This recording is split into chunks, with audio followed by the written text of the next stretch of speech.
Hello दोस्तों, राधे राधे। कैसे हैं आप लोग? मैं प्रदीप चौहान, अपनी अपनी सोच में। आज मैं एक टॉपिक लेकर के आया हूं, सोचा कि बता दूं, शायद अच्छा लगे आप लोगों को, तो लाइक और शेयर कीजिएगा। दोस्तों, गरीब आदमी गरीब है, अमीर आदमी अमीर है, क्यों? इस पे किसी ने सोचा नहीं है और दूसरे के बहकावे में हम लोग आते रहते हैं। जानते हैं हम लोग गरीब क्यों हैं? गरीब इसलिए हैं, जो मजदूर है, आप देख रहे होंगे, वो मजदूरी ही कर रहे हैं, उनके अंदर परिवर्तन नहीं आती है, क्योंकि वो पहले भी 5 थे और बाद में भी 5 से ऊपर है, नीचे नहीं जाते हैं। मतलब फैमिली के बारे में मैं बात कर रहा हूँ, फैमिली मेंबर्स के बारे में बात कर रहा हूँ मैं। कभी लोअर फैमिली जो है इस बारे में नहीं सोचती है कि हमें कैसे अपने परिवार को रखना है, आगे बढ़ाना है, ये कभी नहीं सोचती है। मैं एक एग्जांपल देता हूँ कि अगर आपके परिवार में 5 आदमी है तो फिर हम लोग कैसे, मतलब अगर मजदूरी करते हैं तो 5 आदमी का पालन पोषण कैसे कर पाएंगे? आज के ज़माने में इतनी महंगाई है और मजदूरी रेट आप देख ही रहे हैं, काम मिल रहा है नहीं मिल रहा है, तो फिर वो 5 बच्चे जो है, 4 बच्चे हैं, कैसे पढ़ेंगे? सबसे पहले हम लोग का नियंत्रण इस पे होना चाहिए। कोई भी सरकारें आएंगी जाएंगी, किसी भी धार्मिक सदस्य के कहने से हम उन चीज़ों में बढ़ोतरी नहीं करेंगे कि जब तक हमारी आर्थिक स्थिति ठीक ना हो। आपकी आर्थिक स्थिति सही है तो आप 2 नहीं 4 बच्चे पैदा कीजिए। आप उनको अच्छे से पढ़ाने लिखाने में सक्षम हैं, 2 शादियाँ कीजिए। कौन मना करता है?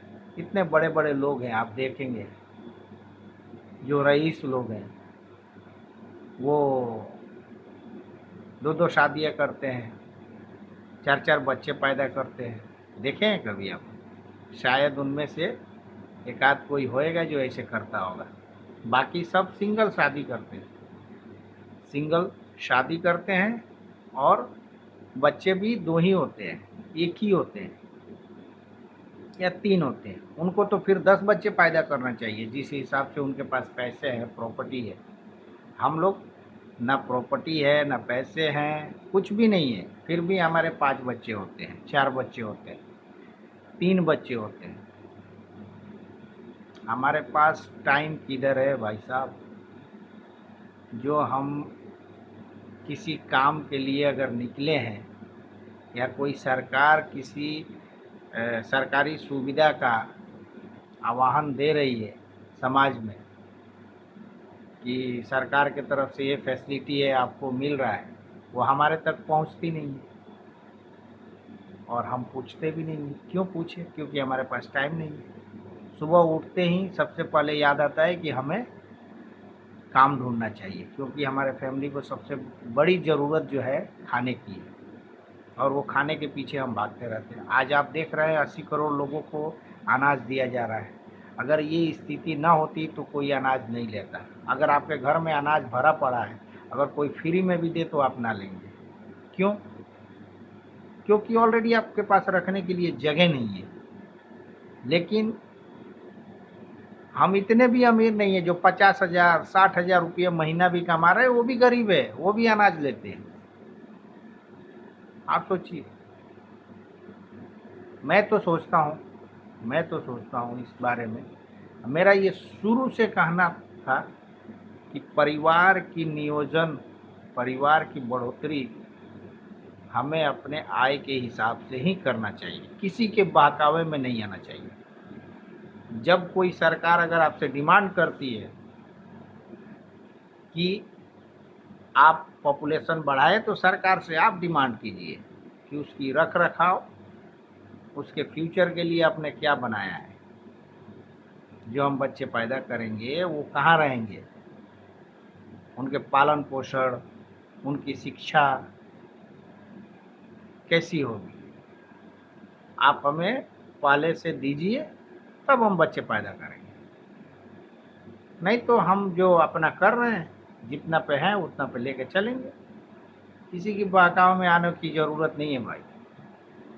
मेरा आप लोगों से यही गुजारिश है, किसी की बहकावे में ना आए। अपना परिवार का ख्याल आपको रखना है, किसी और को नहीं। एक दिन वो आके भाषण दे के चला जाएगा, जीवन आपको अपने परिवार के साथ ही बिताना है। और कभी कभी तो लोग ये भी सोचते हैं कि बच्चे ज़्यादा अगर पैदा कर लेंगे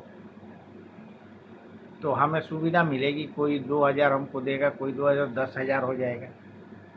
भाइयों, देने वाला एक ही देता है, बाकी चार तो बेंचो निठल्ले इधर उधर घूमते रहते हैं। अगर आप मेरी बातों से अगर सहमत है तो आप इसको अमल करें, अपने दिमाग में रखें इस बात को, किसी के बहकावे में नहीं है। बेटा हो या बेटी, सिर्फ आप अपने आय के हिसाब से, अगर आपको लगता है कि हम एक ही बच्चे का पालन पोषण कर सकते हैं, अच्छी शिक्षा दे सकती है, तो एक ही रखिए।